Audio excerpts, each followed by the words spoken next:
अबोली या मालिकेच्या 6 ऑगस्टच्या भागामध्ये नीता सांगत असते, अबोली अगं लोकांची मुलं खेळवण्यापेक्षा स्वतःचं मूल एखादं येऊ दे ना.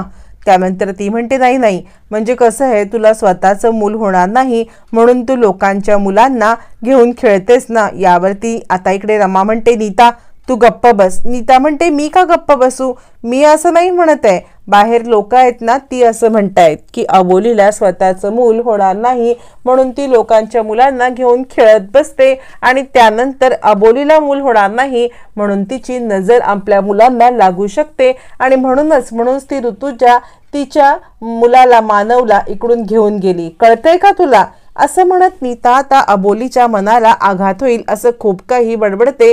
अबोलीला खूपच वाईट वाटतं आणि अबोली बाहेर येते आणि विचार करते, काय बोललं नीता ताई हे सगळं, म्हणजे हे असं असतं का, एका बाईला मूल होत नाही तर तिचं बाईपणाला सगळे दोष लावणार का, काय आहे हे सत्य, असा विचार करत आता इकडे अबोली टेन्शनमध्ये असते. तोपर्यंत अंकुश येतो आणि अंकुश आल्यावरती अबोली आपले अश्रू पुसते आणि म्हणते, सर काय झालं, पोस्टमार्टम रिपोर्ट आला का. यावरती अंकुश म्हणतो, हो पोस्टमार्टम रिपोर्ट आलेला आहे, पण अबोली त्याच्यामध्ये असंच कारण आलंय की हार्ट अटॅक आहे म्हणून. पण खरं सांगू का, तर या सगळ्यामध्ये ना त्याची बायको सुद्धा आली होती. तिने ना बॉडी क्लेम करायला नकार दिला. ती म्हटली की मला बॉडी क्लेमच करायची नाहीये. अबोली म्हणते, सर असं का. यावरती अंकुश म्हणतो, कारण तो तिला खूप काही मारायचा झोडायचा, त्यामुळे तिने असं ठरवलं की ही बॉडी आपण क्लेम करायची नाही. असं बोलत असताना अंकुश म्हणतो, पण काय ग अबोली, तुझा का चेहरा पडलेला आहे, काय झालंय. याच्यावरती अबोली, सर काही नाही असं म्हणत आत निघून जाते. तितक्यात तिथे रमा येते. रमाला अंकुश म्हणतो, अबोलीला काय झालंय, तिचा चेहरा का असा पडलाय. रमा म्हणते, तू आत ये, मी तुला सगळं सांगते.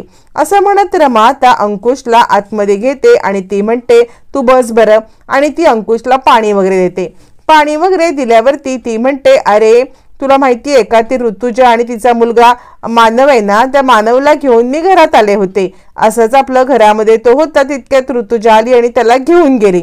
त्यावरती नीताचं असं म्हणणं आहे की अबोलीला मूल होत नाही म्हणून आता अबोली इतरांच्या मुलांना नजर लावते असं बाहेरच्या लोकांचं म्हणणं आहे आणि म्हणूनच ती ऋतुजा आपल्या मुलाला घेऊन गेली असं म्हणत रमा आता खुलासा करते. त्यावरती अंकुश म्हणतो, काय वेडेपणा आहे तुम्ही, कुणावरती विश्वास ठेवताय, त्या नीतावरती, त्या ऋतुजावरती. काही कोणाचा विचार करायची गरज नाहीये आणि पुन्हा घरामध्ये हा विषय निघणार नाही असं म्हणत अंकुश दोघींना पण ओरडतो. तितक्यात तिथे आता मात्र राघू येते आणि राघू म्हणते, दादा अरे क्रिश कुठे आहे. यावरती अंकुश म्हणतो, तो एक महत्वाची केस हँडल करतोय.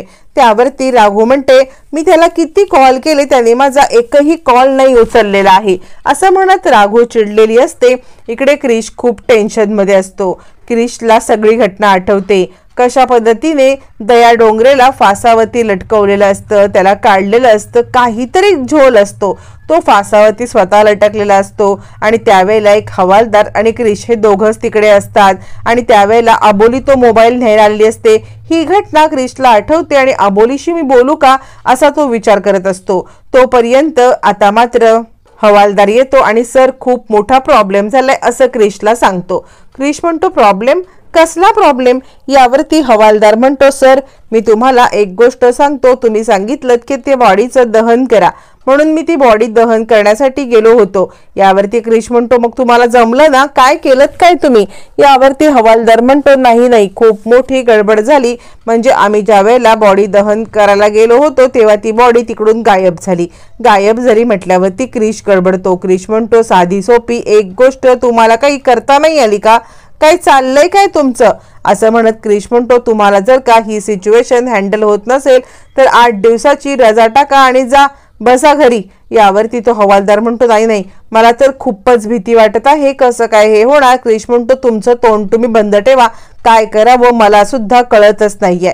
तोपर्यंत नीता इकडे फोन करते आणि आता ती श्रेयसला सांगते, काय रे श्रेयस, म्हणजे तू तर एकदम थंडच पडलास, बिबरलास की काय.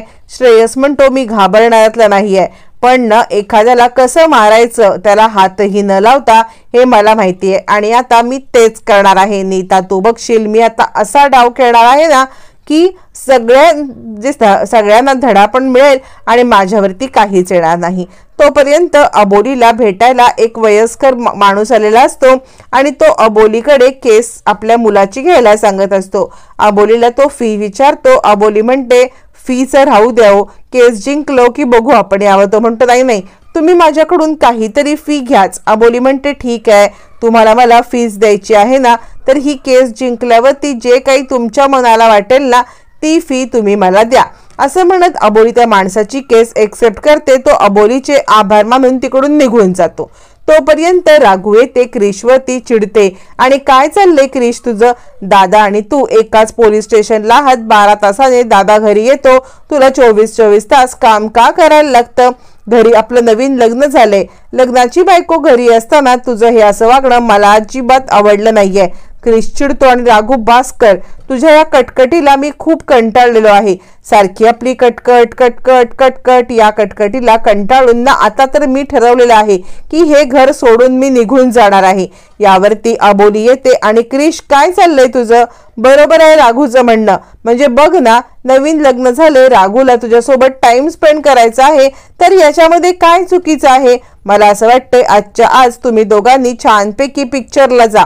अंकुश म्हणतो हो, मला सुद्धा तेच वाटतंय क्रिश, तू आज राघूला घेऊन पिक्चरला जा. असं म्हटल्यावर ती क्रिशचा नाईलाज होतो. ठीक आहे, तुम्ही सगळे म्हणताय तर मी नक्कीच जाईन. तोपर्यंत इकडे आता अबोलीला श्रेयसचा कॉल येतो. अबोली चिडते आणि काय रे, तुझी हिम्मत कशी झाली मला कॉल करायची? यावरती तो म्हणतो माझ्या हिमतीला तू दाद देऊ नकोस, मी बाहेर आलेलो आहे. तुझ्या घराच्या आणि तुझ्या घरातील एका व्यक्तीला फरफटत बाहेर घेऊन जाणार आहे.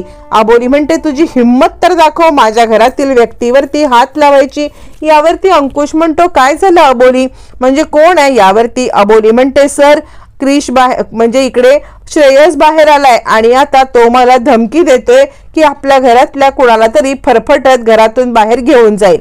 यावरती अंकुश चिडतो आणि ह्याची ही हिम्मत, हा फरफटत घेऊन जाणार काय? आत्ताच्या आत्ता ह्याला मी धडा शिकवतो. असं म्हणत चिडलेला अंकुश बाहेर येतो आणि श्रेयस, माझ्या बायकोला त्रास देण्याचा प्रयत्न केलास तर याद राख, तुला न मी पोलीस स्टेशनला घेऊन जाईन. तितक्यात हवालदार येतात.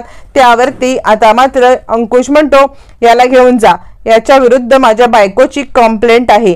या माझ्या बायकोला फोन करून त्रास देतोय, हॅरॅसमेंट करतोय, याला घेऊन जा. पण इकडे आता त्याला घेऊन जाण्याच्या ऐवजी एक स्पेशल फोर्स ऑफिसर येतात. अंकुशला आपलं आय कार्ड दाखवतात. अंकुश म्हणतो स्पेशल फोर्स ऑफिसर इकडे? यावरती ते म्हणतात हो, तुमच्या घरातली एक व्यक्ती आहे, तिला आम्ही पकडायला आलोय. यावरती आता मात्र इकडे आतमध्ये येत ते क्रिशवरती हल्ला करतात. क्रिशला पकडून घेऊन जातात. क्रिश म्हणतो काय झालं, पण मी काय केलंय? यावरती ते सांगतात तू काय केलंयस हे तुला बाहेर गेल्यावरती पोलीस स्टेशनला गेल्यावरती समजेल. असं म्हणत क्रिशला आता मात्र तिकडून फरफटत बाहेर आणतात.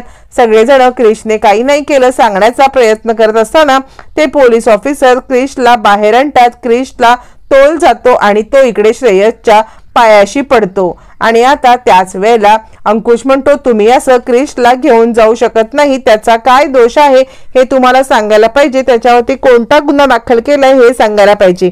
यावरती ते स्पेशल पोलीस ऑफिसर म्हणतात ठीक आहे, पण इथे नाही, पोलीस स्टेशनला आमच्या सोबत चला, मग तुम्हाला समजेल काय क्रिशने केलंय ते. असं म्हणत क्रिशला पकडून ते पोलीस स्टेशनला घेऊन जातात. श्रेयस म्हणतो मी माझं बोलणं खरी केलंय ना?